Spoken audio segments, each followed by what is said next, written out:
FUT interview. Hello, footies, and welcome along to your regular Tuesday session of everything FUT in review and FC25.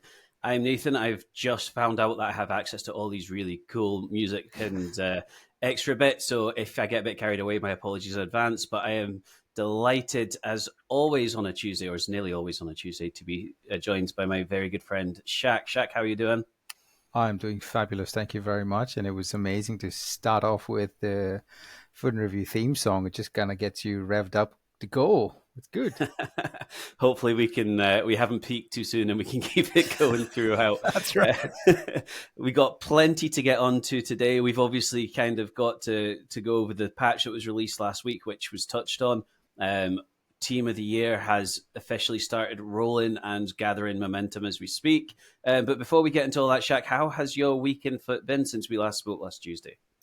I think since we last spoke last Tuesday, things have been completely turned 180 degrees from the community point of view with the new patch. I think it's been, let's just say, it's been enjoyable. It's been extremely enjoyable. I haven't really had a game. I've probably had one or two games the whole week that since the new patch where I thought, oh, what's going on? But the rest of the gameplay has just been fun. It's just been fun. I've enjoyed myself, enjoyed my team, enjoyed trying new things.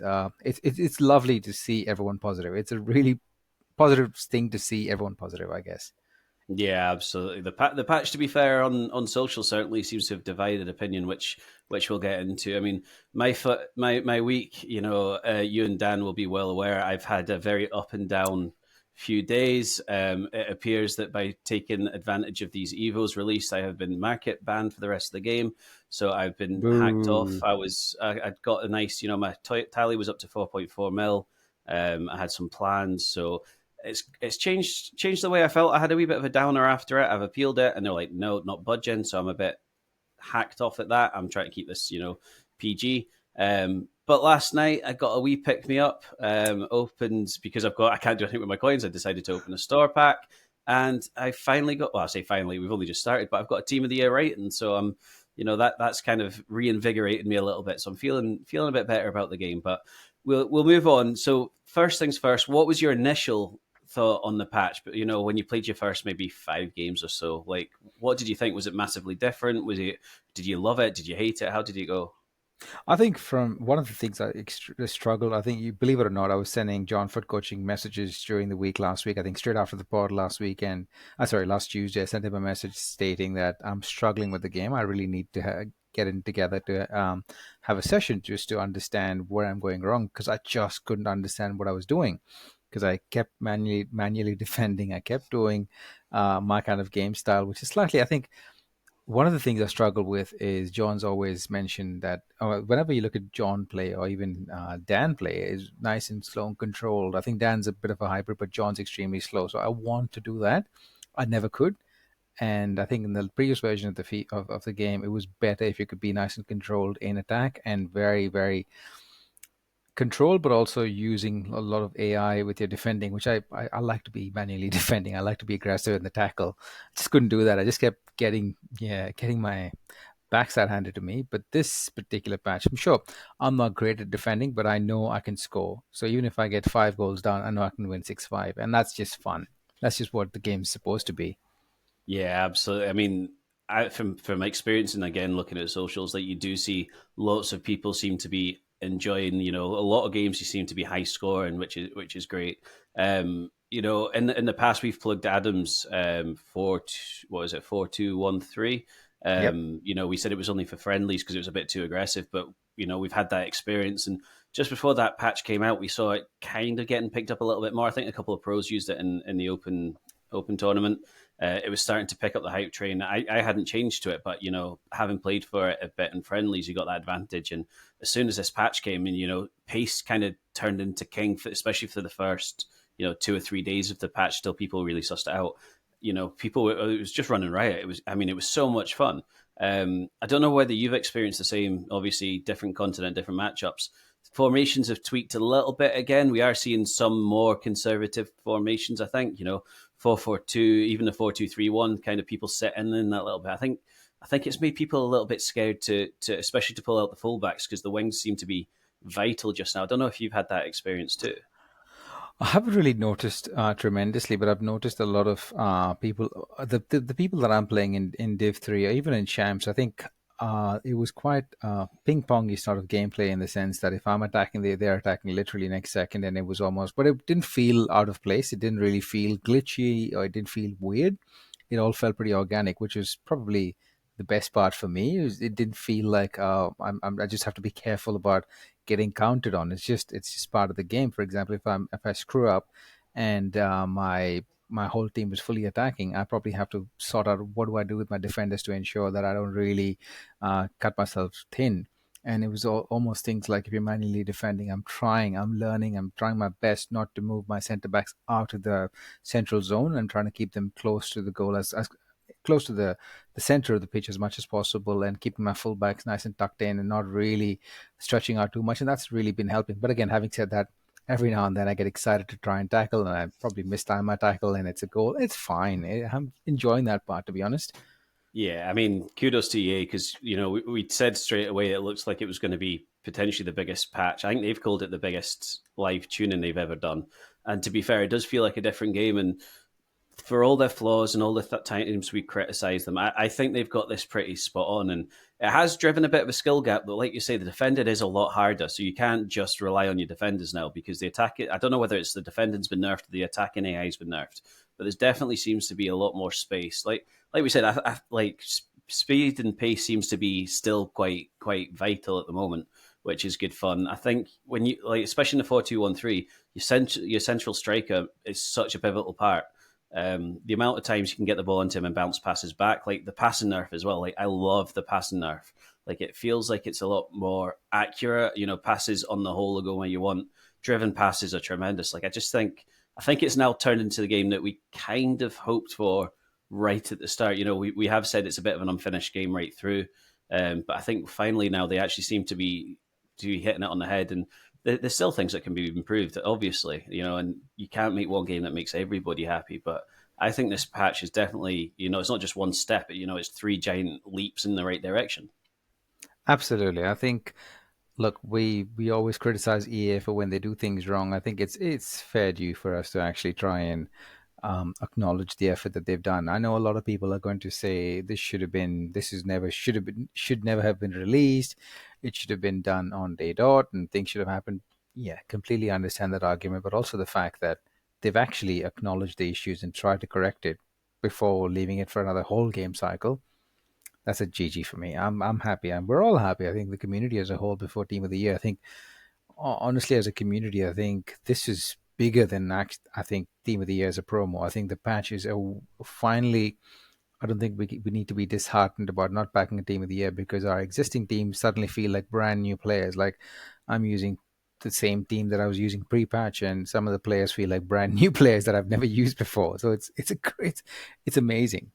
Yeah, you've just kind of answered the question I had in mind. Then I was away to ask if you had adapted your team or changed any players to kind of fit the new meta that we see in developing. But if you're using the same players, then does that mean that your players are already suited, or you've changed your style, or is it kind of a bit of everything? I think I stumbled upon this just a day before the patch turned out. I stumbled upon this new formation and I was using a shadow striker as a cam instead of using playmaker. So I finally threw Cruyff out of my squad and put in a shadow striker. So I did some digging online and found that there was an explanation, I think I can't remember who it was from. There was a clear explanation as to why a shadow striker in a cam position is really useful. And they articulated why. And it made sense to me that the shadow striker would be definitely jumping in to try and be that other attacker if your striker were to fall behind in a single striker formation. But also in defense, the shadow striker would come back a little bit deeper to try and defend and try and get the ball back for you, like almost like playing like a not really a classic 10, but also like a trackwardista, like would just come back, try and do something and get the ball forward as much as possible. And the only shadow striker I had in my club was a Claudia Pina Champions League version I packed a while ago. I just chucked her in. 5-star weak foot. I thought I'll just chuck her in. She had incisive pass plus, and I think it was almost like a match made in heaven with the new patch. And I was already clicking with her roughly just before the patch came out. And when the patch came out, her through passes were incredible. The incisive playstyle plus in a cam position with a shadow striker, it was just opening up a lot of doors. I mean, I could pass or to either the wing, I could pass in the central to the striker, and it just opened up my whole game. So that's really been I've stumbled upon this, and it just happened to be just before the patch. And I think I've read online as well now, a lot of people were talking about using Shadow Striker and also talking about the incisive pass and the importance of that playstyle plus.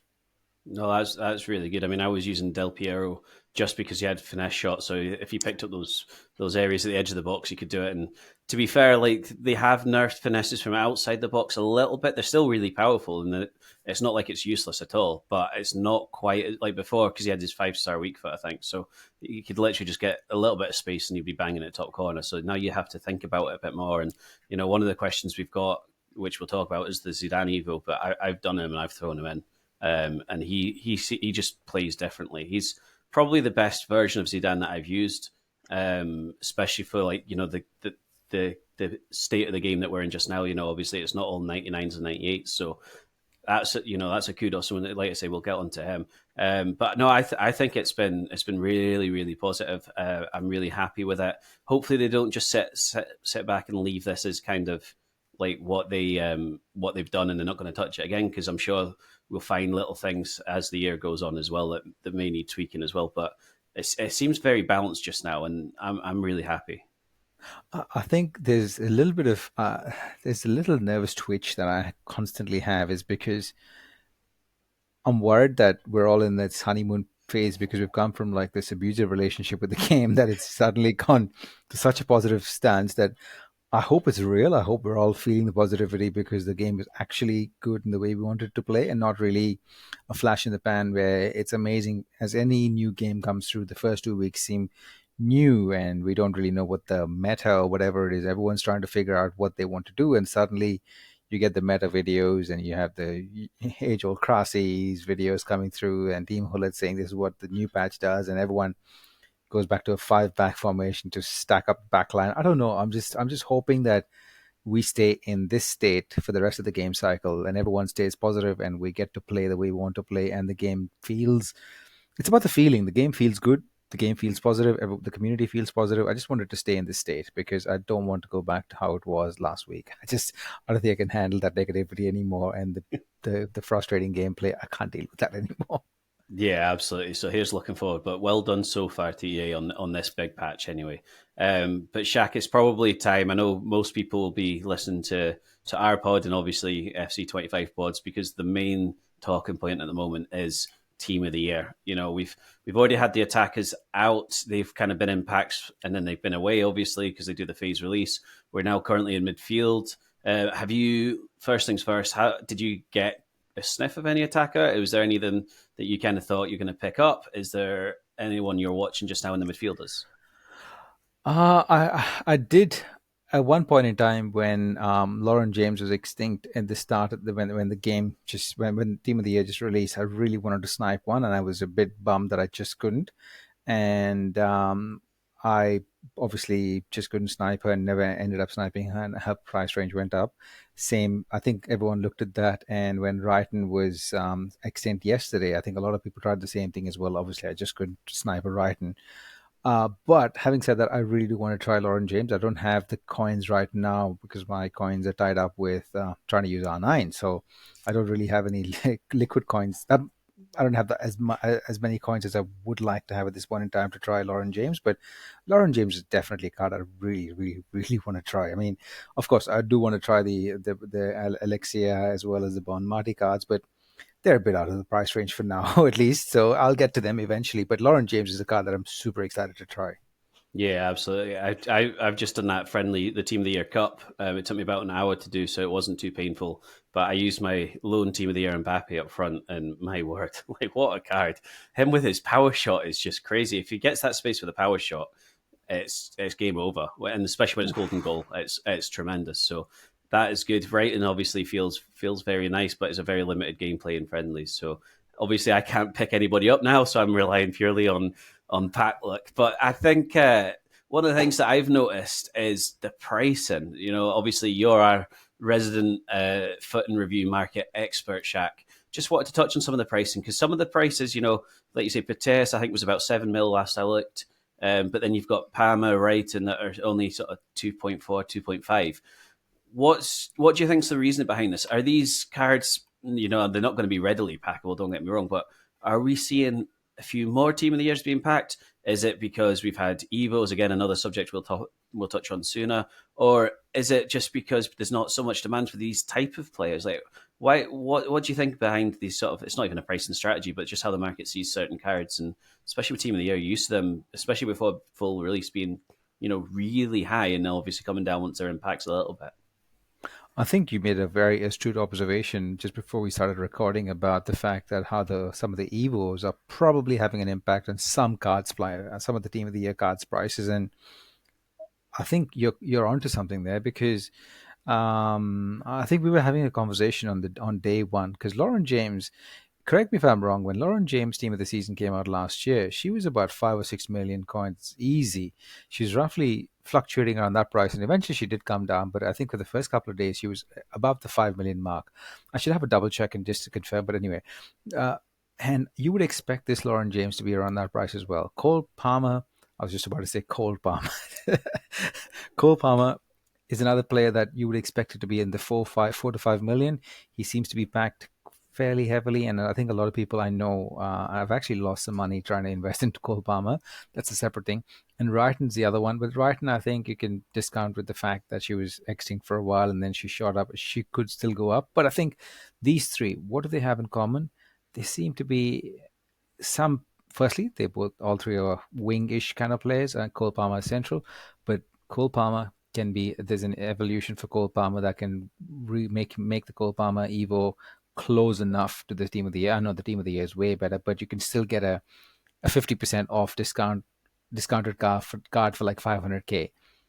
And I think these kind of things are having an impact on the wingers Team of the Years. I mean, Salah's a completely different breed. Winnie's a different breed, so you can't really include them in that same discussion. But I think Cole Palmer, Wrighton, and Lauren James have been impacted by the evolution, is my opinion. Also, I think the pack weight, these out of all the Team of the Years we've had so far, I think these three are probably the most packable. So I think that those two things combined have kept the prices low. What happens over the next, maybe when they're all back in packs, is something that I'm really curious to see, because if you remember last year when Team of the Year came around this time when we had a larger pack weight for the attackers, like Sophia Smith was really cheap, Renard was really cheap. A lot of these cards were cheap when they were first originally in packs, and when everyone assumed that they would be much cheaper when everyone was in packs, they went the other way around. They went much more expensive. So it's a bit of a watch this space at this point in time. I'm really curious to see what the pack weight is when everyone is back in packs, but I think the evolutions certainly have had an impact so far, at least.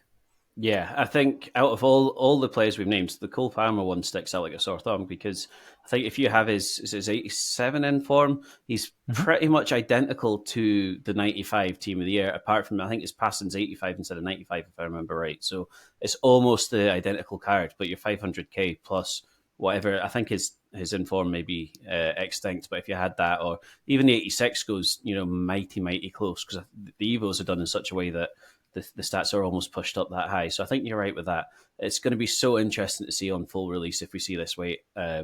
I've certainly never packed one before maybe the second or third last day of it. So having one before full release has been, it's been nice, and it almost takes the pressure off the packs that I've saved, because, at the end of the day, if you've got one, you've got one. Do you know what I mean? That's kind of like the golden chalice that we're all chasing. So I think that's fascinating. I do like the fact that some of these cards are a bit cheaper. Well, I would like it if I could spend my coins, but I do quite like that. It does make me wary, Shaq. I don't know if you've had this feeling, but obviously Team of the Year cards have 3 playstyle pluses. The sort of the icons and the SBCs only have 2. But it does make you think, where do EA go from there? Because originally when I heard it was 3 playstyle pluses, I thought, right, they're going to elevate all Team of the Year cards, as in my opinion they should, to be untouchable almost right through until Team of the Season. But I'm not saying that's not going to be the case, because there's some, excellent cards. But does it make you kind of wary for other promos until Team of the Season, or how do you see that kind of going? Oh, I think if you think about it, I think they've done it pretty cleverly, because only Team of the Years are the cards that have 3 playstyle pluses. But then again, you have icons, the team of the year icons that only have 2 playstyle pluses. So they've been very clever with that. And the playstyle pluses on the icons we have are pretty good ones. They're not, you don't really have can't remember. I don't think we have a trickster plus or anything along those lines. It's all really, really good playstyle pluses on the icons. Whereas the team of the years, I think some of them have been shafted. Where I think even Mbappe's, I think he's got power shot, he's got rapid, and I think he's got Trivela. Trivela, yeah.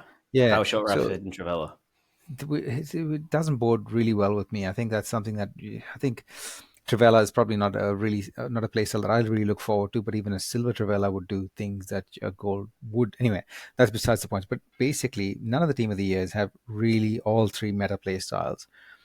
And what I expect to happen over the next couple of months is we will see 2 playstyle plus promos, but you'll have a sprinkle of 3 playstyle pluses in maybe new icon releases. You might have a 3 playstyle pluses. You might have another FUT birthday promo that might have a couple of 3 playstyle pluses. They might just be sprinkled in until team of the season. When team of the season hits, then those cards will be all the 3 playstyle pluses, and going forward, all will be 3 or more playstyle pluses from there on in. So it's a really good strategy from EA to keep it at this level, keep those team of the year cards slightly hyped more than other promo cards, but also not take the power curve to the next level where every single card from now is 3 playstyle pluses. So it leaves them that little bit of leeway to maneuver a bit more. Yeah, that's a really good observation. And to be fair, although there wasn't a lot of time in between, it reminds me a bit of FUT Birthday, where they went from 1 to 2 play styles, but only with sort of certain cards as well. I think it was FUT Birthday was the first one that they brought that in. So obviously, like certain cards had the 2, and we were all like, "Oh no, they're bringing in 2 so soon."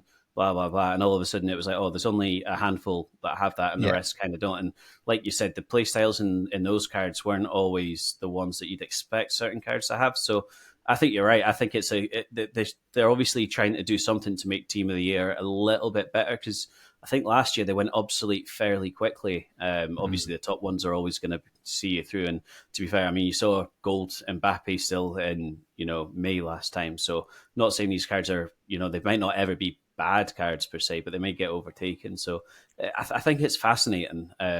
And what they're doing. I like the fact they're trying something a bit different as well. So obviously they don't really have control of the players that get voted in, so we can't really say it's a copy paste promo. Some of them we are quite critical at, but I think the fact they are trying to push something a bit different, I think it's only that can only be a positive in my opinion, and I agree. prolong the game cycle. So with that, I mean, we've obviously had the team. We've talked about the team for the last 2 weeks as well. We had what we thought the team may be. We kind of spoke of it last week as well. But there has been an absolute shed load of content. We've had SBCs, we've had upgrades, we've had Evos. The first one, I'm going to go to our mailbag, which comes from our incredible Discord. If you go into the Discord, it's free to join. We've had a couple of questions kind of along the same ilk. So just to get your review, Alex Red 93 has asked, is KDB, Kevin De Bruyne, worth it with the free Zidane card being available? Are you best saving off Fodder for something like Bale? And Adam kind of follows that up. Why would they drop the Kevin De Bruyne card at the same time as Zidane? Surely it makes De Bruyne way too expensive and pretty useless. So what's your take on that? I do agree. I think Kevin De Bruyne is one of those acquired tastes where I think some people love Kevin De Bruyne. I think Team of the Year Kevin De Bruyne has been a mainstay for I think the past 6 or 7 years. So it's nice. It's an ode. It's an homage to all those Team of the Year cards that we've had of Kevin De Bruyne in the past couple of years. And it's unfortunate that we've got a Zidane card literally on the same day as Kevin De Bruyne. If Kevin De Bruyne had come one day before Zidane, I think 30% of the people that we're talking about here would have started Kevin De Bruyne at least, because he's a really good card. Just when you compare that with Zidane, you start to think, do I really need a Kevin De Bruyne? Which is why you and me and Dan and the likes haven't really started the SBC. But if you break it down, if you actually think about it, Kevin De Bruyne and Zidane both can exist in your team. So Zidane or Kevin De Bruyne can be your CM, whereas the other one could be the cam. And that could still work. I think both of them have really good play styles and really good roles as well. I think Zidane's got literally every single role under the sun. So he can literally play either as a box-to-box or a shadow striker or a classic 10 or whatever it is. However you envision him to play, you can do it. And Kevin De Bruyne can play that, I think I've read a review about Kevin De Bruyne that he's probably one of the best passers in the game. So that's another thing that people can leverage off. So he seems a little bit expensive, but I think we can't really begrudge getting more content than less content. I'm more than happy to get all the content and for me to choose what I would like to do, as opposed to getting very limited, shoddy content where I don't have any options. Yeah, no, that's a great point. I mean, I don't know whether you've evoed Zidane or not, but he is a very nice card. Like I said at the start, he's probably the best version of Zidane at a time that you can use him that I've used. I think he's kind of got a bit of everything. So I think that's really good. Kevin De Bruyne, as soon as he dropped, I thought 2 mil on that card. Not even with United City, because I don't really want to talk about United for the current state of us No. just now. But even with that, I can't grudge him coming, because you've just got to say in real life he is a phenomenal player. Or he was, to be fair. His legs have gone, etc., etc. But That's I a just bit too think soon. Bit too soon. He's still good. but he's just not that level anymore. Anyway, we digress. I just don't. I think 2 million for that card, I think, is a little bit overpriced. You see, if they put maybe 1.5, I'd be sitting going good value. I'd be saying it decent to good value, but I think just now it's just over 2 mil. Maybe that will come down once everyone actually starts shredding all their packs. I know certain people, present company included, Shaq, have opened all their packs, but I know a lot of people are still holding on, especially to the biggies, like myself, because I am a dragon. So I just think that it's maybe 500k overpriced, but Can I ask you a question then? You're saying it's 500k overpriced. What would your estimation be if Zidane was not involved in this picture at all? I'd probably say it was overpriced. I said that as soon as it dropped, before we knew exactly what was happening with Zidane. Like, I knew we had that 90 card coming, but nobody really knew how it would work out. So once we saw the links, or the leaks, sorry, for it coming, and I think I put into our group chat straight away, I'm not paying 2 million for that card, like straight away. Like you say, it's a love him or hate him. He's a bit like Marmite, which is my favorite phrase at the moment. But I just don't think that in game that card would play like a 2 million card. I may be wrong, and there's some people that I bet will absolutely shred me with him. Like you say, 4-5-1 seems to be quite prevalent, or 4-3-3. So if you've got De Bruyne on one side and Zidane on the other, of maybe a defensive beast, that could be, a very good midfield. But I think if you had to choose one between two, Zidane all the way. And I think obviously with certain other players coming, we've dropped it last week about the leak of Gareth Bale. And, I am holding everything. I've done Casillas because I needed that link, because Brighton, I don't have WSL and I don't have a Norwegian player. So kind of needed another icon in there, dropping Del Piero. So that aside, has definitely been more of a, I think there's potentially better ways to use your fodder. Again, that's a question we're going to come on to shortly from our leader, John. Dan in the chat has just put in another perk of being part of our Patreon and our Discord, as you can listen live to us raffling on. Dan's actually said Zidane is actually decent, which is wild for him saying that. So Dan, if I remember right, Dan's one of these people that always does Zidane Evos. Oh, no, it's not the Evos, the Zidane SBCs. And he loves him, and then he hates him, and then he loves him, and then he hates him. So I don't think it's too wild, Dan. I think you just need to make your mind up. Last year, Dan and I, when the Zidane SBC came out last year, we did a podcast, and we both have this love-hate relationship with Zidane, where I think Dan did one SBC, I think in FIFA 23, and I actually packed Zidane in FIFA 23, and I couldn't stand that Zidane, and Dan hated that Zidane, the SBC that he did. And we both have this love-hate relationship where we know what he's capable of, but with the medium work rates, he just frustrated us. So when the SBC came out, we both slated the SBC. We never said it was bad. It just said it wasn't a card that we were interested in. We said that it was probably not the best use of coins. It was pretty expensive as well, the SBCs, and we got slated pretty badly. I think a lot of people online were talking about skill issue and this and that. And I think, if I remember right, I think John posted a thing on TikTok about our snip of the show, and that was probably one of the most popular TikTok shots that we had about how people are complaining about us having a skill issue, and I just wish they realized how good Dan actually is in the game. Anyway, so that's where the Zidane hate love came from, and I used Zidane earlier this year, and I messaged you guys and said, this Zidane this year is slightly different sauce, and this particular Zidane as well. It's again, might as well get to it. Again, another complete kudos to EA, because when we heard about a free Zidane, I really expected one of those David Beckham from a couple of years ago, or Haaland from last year, that kind of card.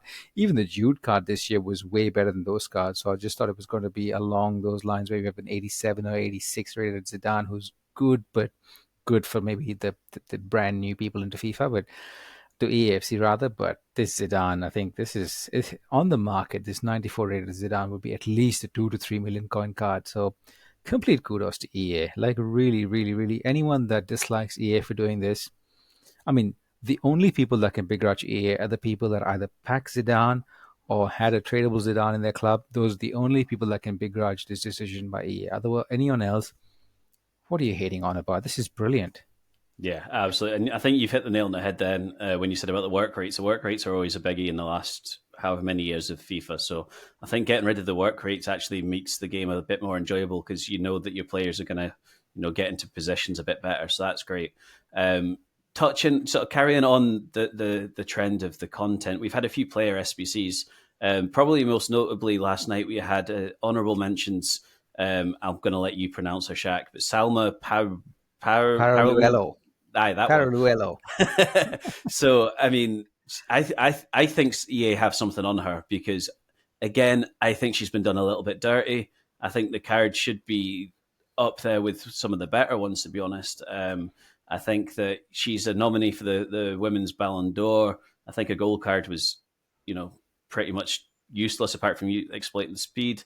I just think that this card should be a very big SBC because she's a big name, a great player in real life. She's still obviously very young still. That's 515k is well priced, but I just think there's better options out now. And I know those that did the Evo over Christmas had, the Inaki Williams or whatever they'd use for the left wing, but I just don't think this card is it, if you like.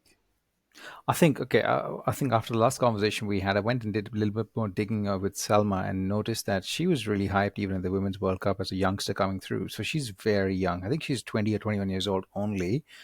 I think she could be the face of the women's game in the coming years. And right now it's the Alexia, it's the Bon Marty show, and I think people like Wrighton are stealing and James, they're stealing the show. So I think EA is trying to keep Selma under wraps. It's almost like keeping Lamine Yamal under wraps, is what, because they know the future is probably with Selma. So by giving her really intense cards right now, they just don't want. Probably, I'm just thinking from their point of view because it doesn't make sense. Because last year she was completely overlooked, and this year as well she was completely overlooked. So it could be that she's going to be the next cover star. I'm not cover star, but you know what I mean. Something really big on the EA terms in the next couple of years. So they might be holding it under wraps at this point in time, and then eventually it'll just be a Selma show. I think a lot of people have actually evoed her in the previous Evo that we had that converts and gives you 2 playstyle pluses, and I think that was.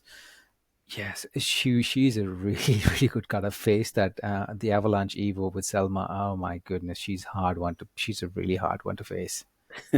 Yeah, absolutely. And to be fair, sort of keeping with the content, but the Evo chat will keep this theme going. Marquinhos was released 316k, so not overly expensive. Shaq's kind of shaking his head.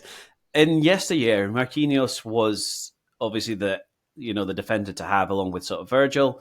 We know that Mbappe, Neymar, Messi all leaving Ligue 1 means that it's not the most desired league, but also the card itself, where you've got one play style which is intercept, which I quite like that play style. To be fair, I know it's not the anticipator bruise that everyone's on about now.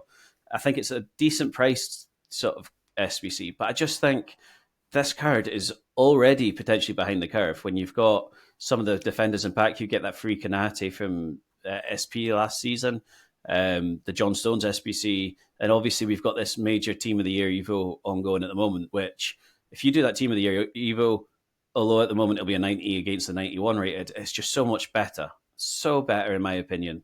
And it's almost like, why are they putting an SBC out, which I think, on FUT GG just now, it's got 11% upvote and 89% downvote. So it's not just my opinion that's this. It's obviously the community are looking at this going like, that's a pointless SBC just to have there.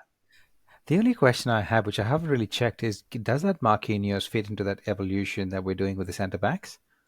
If His he base one does, does. I think his base one's 87, so it would do. Oh, sorry, the SBCs is 91. Of course, SBCs he are won't fit 91, so he 91. won't No, fit he as won't fit. now. So it just seems to be a bit pointless, in my opinion. It doesn't make any sense. I mean, he's a decent looking card, but he's fairly expensive for one playstyle plus, and the links are a bit weird as well. I mean, as you said, we had a lot of those cards in Liga before, but right now the only card that I can think of that screams at me is maybe an Ousmane Dembele, and that's the only Liga card that I can think of that is meta that people may want to use. And one playstyle plus really is confusing me when you have like three playstyle pluses team of the years, two playstyle pluses icons, and you have some evolutions are giving out two playstyle pluses and three as well. Why would you release an SBC for the one playstyle plus? It doesn't make any sense. Yeah, it's wild. I mean, the only other SBC player wise that I think I've underlooked because of my links, but Joshua Kimmich coming at 1.2, nearly 1.3 mil. On the face of it, I didn't even give it a time of day because I don't have Bundes players. But when you dive into him, what a card that is, by the way. That card is Yes. phenomenal, like ridiculously good. You know, his face stats are all incredible. He's got long ball and anticipate. I know long ball seems to have kind of gone down. It was the be all and end all to begin with, but I think that's still very useful, especially if you're playing him. You can play those passes to your wingers. You can switch the play well. He's got decent positioning, decent role. Sorry, very good play styles and play style pluses. Like I think this card is actually one of those that's flying under the radar because I don't see it very often. But 1.2 for that, actually, if you're on a Bundes team or a team with icons, you can put them in, especially being able to do CDM, CM, and right back. What a card! I think you're onto something that this is why you're the level of player that you are, because this is a really underlooked card. And I think the beauty is and from a right back point of view, this is your coach brain turning on, where just imagine having a right back that actually has anticipate and also has long ball pass. And he's got really good defensive stats and can ping the ball exactly where you want him to ping it to the other wing, or even as a through ball. Like, long ball pass works with those lob through balls as well. It's a beautiful card to have as a right back, even CDM with the deep line playmaker plus plus. He's got all of it. The only thing I think people are burnt, even me, I'm a little bit burnt, is because last year I did that Kimmich SBC. There was a road to the finals Kimmich SBC, which was a really good value SBC that I did at one point in time and never actually used it, even though he kept getting upgraded. I never threw him into my actual squad and used him for an extended period of time. And I think a lot of people are falling down that same trap where they want to do it. It looks like a good card, but will it really be in their team for long? That's probably what's holding them back from doing the card. Yeah, potential, and especially at right back. We've seen a lot of the big content creators saying you must have 90 plus pace on both fullbacks to keep up with these. So it'll be interesting to see if you see him a little bit more once Fodder's kind of flowing, once packs are open, because people will be wanting Fodder dumps. I know there's going to be big SBCs coming out soon as well, but there might be some of those that 1.2 isn't wild, which kind of takes me on to Ingvi, who's our Friday regular. He's put a wee question in as well. Do you think that EA pricing with SBCs are too high now? Kevin De Bruyne Kimmich seem quite expensive at the moment. So if I could just jump in straight off the back, Shaq, KDB, we've kind of said overpriced. Kimmich, I actually think's nicely priced. Selma Parallelo, I think is okay for the card. I just think they've kind of done her dirty with the card. I don't think the pricing's too wild. Ronaldinho was below what I'd expected. Vieira was kind of what we thought. Cheap. Stan was cheaper than you said as well. So I actually think they're doing all right, especially when like EA aren't going to give you super good value, affordable SBCs, knowing that everyone's got, well, not everyone, but a majority of the player base has either 100 plus packs stored. They're giving us a quite good rewards very frequently. The 84 times 5s, 83 times 10s are in packs or in SBCs. Sorry, so I don't think they're 2 miles off. To be honest, you couldn't expect much more, in my opinion. I think I take your point with Kevin De Bruyne. I still feel he's okay. He's priced fairly correctly compared to what his team of the years would be in yesteryear. Vieira, I was extremely surprised with Vieira's pricing. It was much cheaper than I expected him to be. Same with Ronaldinho. He could have been a lot more expensive, but I think the one playstyle plus has really impacted on, and EA really softened the blow with the fodder requirements there. Even Stam is fairly well priced, I think. So EA is doing a good job, I think, in pricing, considering, as you said, there's 84 fives, there's 83 tens, it's repeatable SBCs that have started from today that go on for the next 10 days.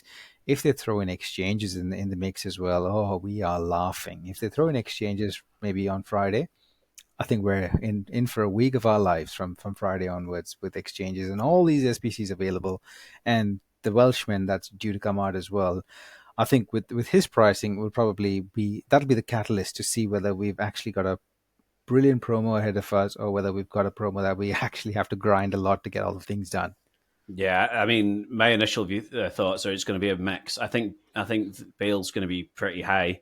He's been very popular already in the game, How and high? I think, well, if the leaks are correct and it's a 92 rated card with those playstyles, I think you're talking 3.5, 3 to 3.5. That's a I bit much. think it That's a could bit be, much, I but think. I think a card like that, it would be so OP. I think that it's to stop every single person going and getting him. Again, I could be wrong because we were pretty off the mark with like Ronaldinho and such like, but I Oh, think he'll be a high price one because two playstyle pluses so good in game. If they're going to keep with the two and even the three playstyle pluses, I think that he'll still be viable for a long, long time. So I could see them making this more of an onus, in all honesty, like kind of almost what we thought Ronaldinho would be when he came. yeah, that's a fair point. I'm really curious to see how they actually price Gareth Bale because at the end of the day, would you use that Gareth Bale wide or centrally? In my current setup, he'd have to be central, I Central. think. Okay. Yeah. So I think it's worth spending that kind of coin on a central striker or someone that plays from the middle as opposed to a winger. If you're spending that much coin to be for it to be a winger that's not really skillful as such, just yeah, it's a bit of a yeah. I'm curious to see how he's priced. I'm intrigued and I'm really holding off on doing any SPCs because I really want to see how he's priced and whether I can get him done quickly and use him soon enough. But yeah, I hope he's under the three. I really hope. But yeah, let's see. Yeah, and that kind of takes us on nicely to our very last question in our mailbag, which comes from John, our great founder, leader of Foot Coaching. He says he'd love a path to grind SBC. He's got plenty of fodder, but not sure what to do. Picks, Oh, icon gambles, 8 times X, etc. Like, what first thing? Like, is there a clear way, or a right or wrong way to get fodder, and then what to do with it? And then sort of following on for that, how are you handling your sort of fodder situation? That sounds really wrong, but I It- apologize. it's quite simple. Picks, ignore them. That's an IQ test. Don't fall for the IQ test. The 75 player picks, just ignore them for now. Don't even look at them. What I would do is just put everything into the league SBC, sorry, the league upgrades. Put all the non-res into your the regular league upgrades, and all your rares that come out into the premium league upgrades, and keep on grinding till you're out of any single gold card that's under 83 rated. 83 rated, of course, go into the 83 by 10 or 84 by 5. 83, 84, 85 is going to that. And then the last question is, what do you do with the high rated fodder? The high rated fodder, it's completely down to your own squad situation because right now I think all of us are stuck with a lot of high rated fodder. All of us are waiting for bail. All of us have already been burnt by a casino, so it's just a matter of choosing whether you want to do Stam or whether you want to do Vieira or whether you want to do Ronaldinho if, for whatever reason, or you want to hold off a bail. It's just making a choice as to where you want to dump that fodder. At this point in time, we have so many players available. I think, again, this is just my personal opinion. I'm really holding off on trying to do a casino icon or a casino hero because I've been burnt so many times that I'd rather spend all this fodder on a card that I can use, a guaranteed card. And I mean, it's not like we're short of options. We have a lot of options. So choose one lane, get into that lane. Once you've completed those cards, and if you have fodder left, then go and do a casino gamble. Is my recommendation. Yeah, it's really hard to disagree with that. The only thing I would say is that I've got no interest in Icon and Hero SBCs, even if, a complete bail and whatever else. I think that the fact we're now on 2 and 3 playstyle pluses, unless you get lucky and you get a Hullet or an R9, I Ah, think I that, saw. I think it's far too kind of limited in terms of what my team's at. And I'm not just saying my team, but across the board, I think it's too limited in what teams at this stage are like compared to what you're most likely to get back, if that makes sense. So I would most recommend kind of thinking, right, so, we don't always advocate for leaks. Obviously, we've done it for Team of the Year because I felt last week that it was a big thing that we needed to touch on because it helps people prepare. But it's a good time to know about leaks, in all honesty, so you know what to expect coming up. So I Yeah. would highly suggest that that's the way to go. And all I can say is please don't fall for those things you see on X where there's a unicorn with a pic. I saw a pic today, and as soon as you see these kind of pics, it makes you want to go and do an SBC. I saw a pic with Zico Centurions, Hullet, Zico Thunderstruck, Hullet Thunderstruck, I think, of the Centurions, whatever the special version of Hullet was. And it had a third version of a Ronaldinho. And I really, really, really, really wanted to use my fodder and complete that particular SBC, but I thought to myself, I've been burned too many times. Let me just hold off. Let me try and do a player instead. And I'm holding off, and I want to hold strong for the next couple of days, at least till Bale comes out. Yeah, absolutely. I think that's the best way to do it. And just a wee thanks to Shaq there, because I think he saw that the postman came to my door, so he had to keep talking a little bit longer. So I think John will appreciate that he doesn't have to edit that bit out. So thank you for that. But No worries at all. wholeheartedly agree. I mean, we've kind of been here, done that with Team of the Year now, so we've kind of know what to expect. So I think that's the way to go, in all honesty. Shaq, I think we've kind of done Team of the Year now to death almost. Oh, carry on. Oh, there's one more thing. We haven't really gone through the evolutions, and I really want to touch upon the evolutions and also get your take on who you're planning to evolve. And also, one more. I know this is a very EA positive show, and I just want to give EA the kudos because it just occurred to me that it's a really smart thing that EA has done is giving us that evolution on day dot that we can evolve any player that we want and get 3 playstyle pluses allows us to engage with the content without actually having to pack a blue. And that's a significant move. I mean, for someone like me who ends up with no Team of the Year, for example, at least knowing that I'll have a 3 playstyle plus card lying in my squad, just I don't have to use him, but just a card that I can use my squad and feel like I've engaged with the promo is a really positive thing. I think that's has to be commended.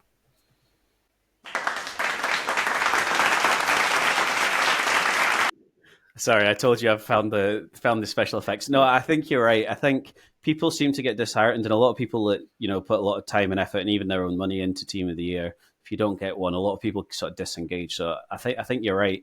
With the Evo side of things, one's going to be my player in review. So the centre back one I'll keep. The attacking one that we've got that gives you the 3 playstyle pluses, because I fell out with Man United, I am avoiding them. So I'm doing Bruyne and Buemo for Brentford, my other love in terms of football. So I'm at the 90 stage. I've kind of got to venture back into rivals, which has annoyed me a little bit because I've done all my rivals for the week. So I need to kind of go and hit that. But I think it's nice, it rewards you. It rewards the grind. The requirements are quite onerous. I get that.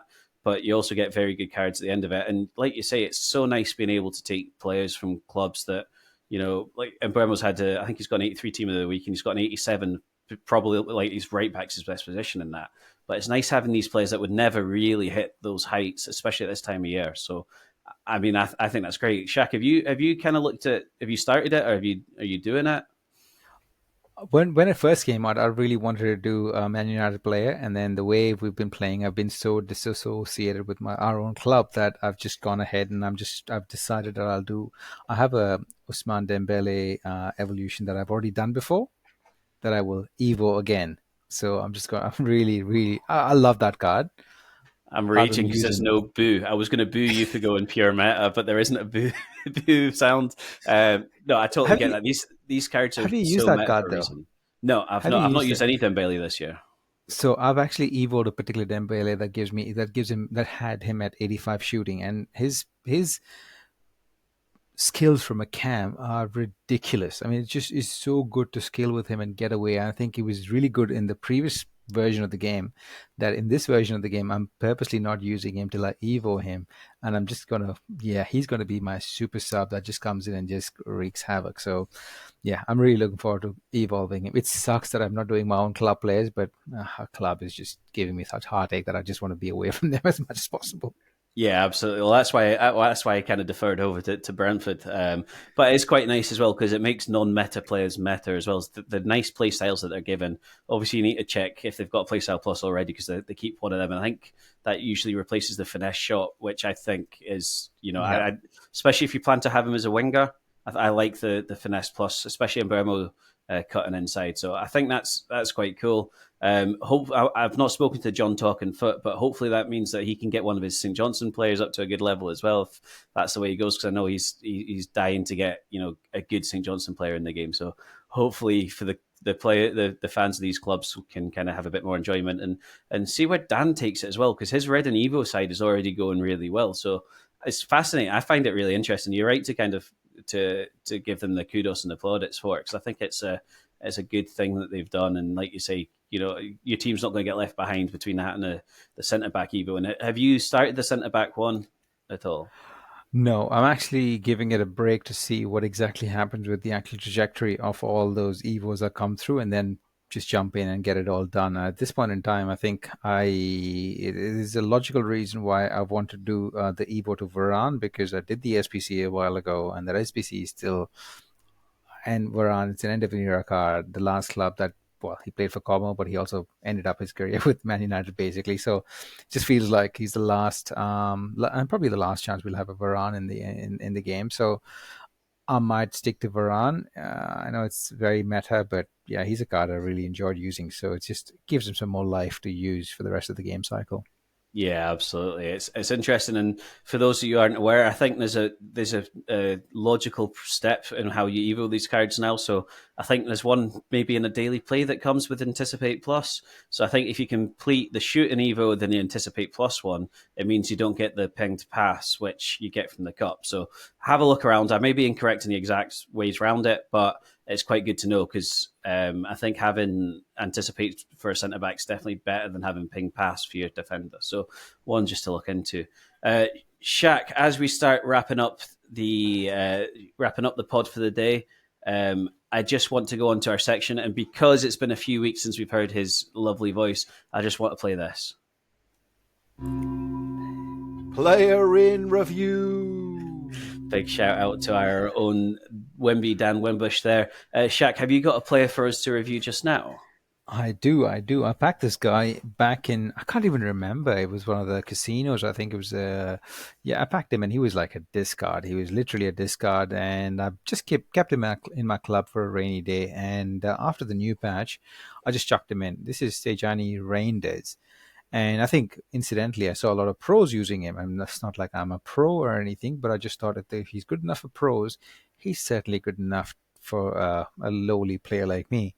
And he is incredible. I think the Tiki Taka Plus, it's just hear me out on this. If you don't have a Tiki Taka Plus in your team, if you don't have a Tiki Taka Plus in your midfield, buy one player, whoever it is. I don't care who it is. Just buy one Tiki Taka Plus player, and you just start to notice the confidence in which you start passing in midfield. It's incredible, because there is not a single pass that I make with him that I'm worried about the pass being intercepted or gets pulled off by someone else, or he doesn't get the right power. It always keeps the ball moving.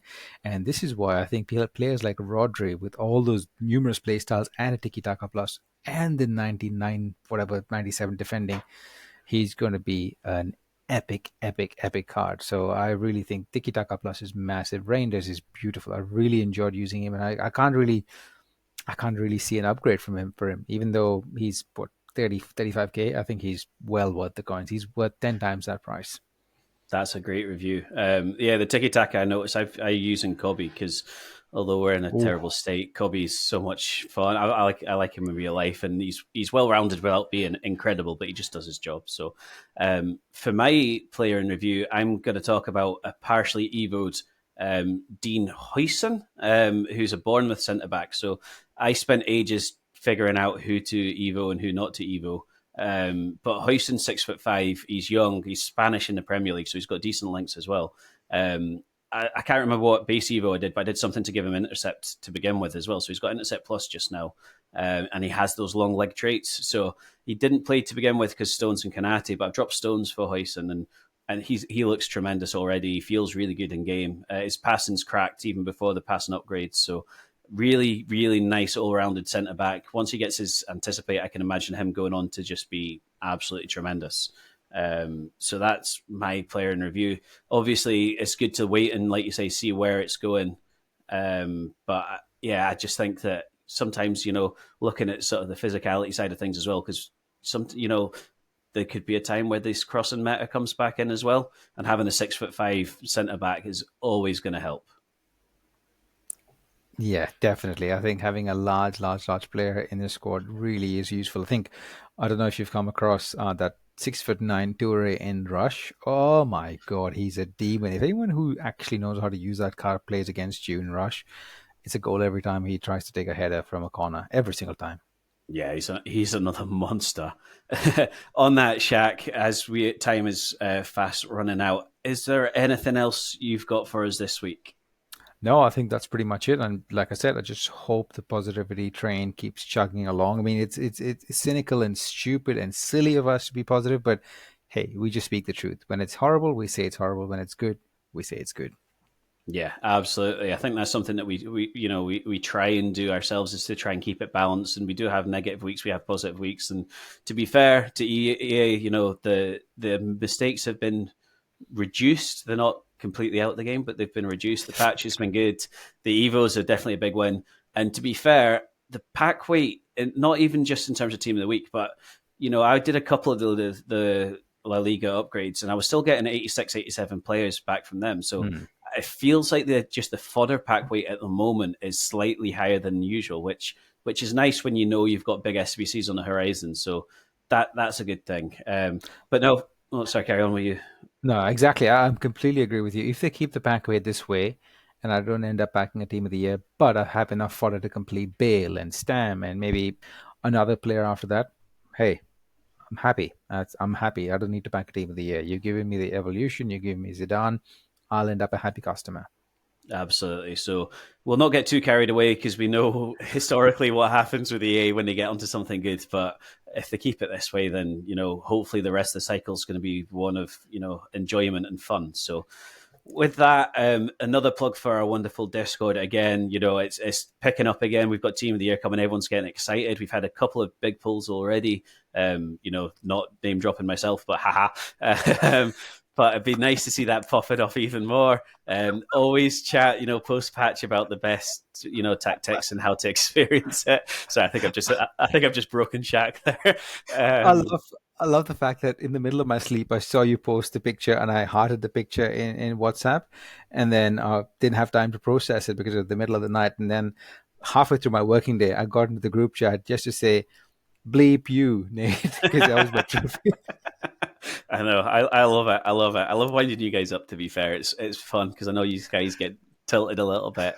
But obviously post-patch as well, if you're struggling, foot coaching is always the answer. I will plug that until I give up the game. I think it's really good. It helps you adapt a lot quicker.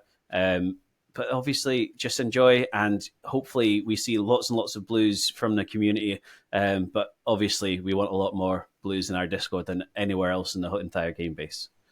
Yes, 100%. Completely agree. So with that, Shaq, we only have one thing left to do today. Drop it.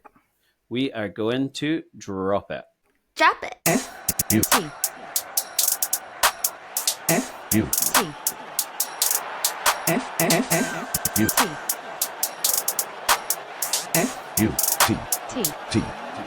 In the view.